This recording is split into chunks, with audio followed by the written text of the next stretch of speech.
ৰাখিছে মানুহ গতিকে অতি দুখে আমি কিন্তু কম আমাৰো দুখ লাগিছে ভগৱানে আগন্তুক দিনবিলাকত আপোনালোকক আগৰ পৰিস্থিতি নানিবৰ কাৰণে যাতে শক্তি দিয়ে সাহস দিয়ে তাৰ বাবে আমি প্ৰাৰ্থনা কৰিছোঁ ভগৱানক বেয়া লাগিছে দেই পৰিৱেশটো দেখি গতিকে আমিও এটি বেয়া চাই নাপাব আমিও এনেই মানে দেই আচলতে আমাৰ এই ভিডিঅ' কৰা উদ্দেশ্যটো এটাই হয় যাতে আপোনালোকৰ বাৰ্তাবিলাক মানে চৰকাৰলৈ যায় বা অসমৰ জনগণে আৰু দেখক আপোনালোকৰ যিটো দুখ সেইবিলাক মানে প্ৰকাশ হয়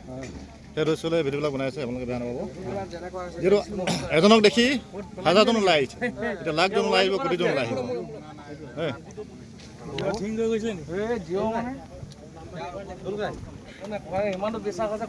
যাওঁ আৰু আমি প্ৰসাদ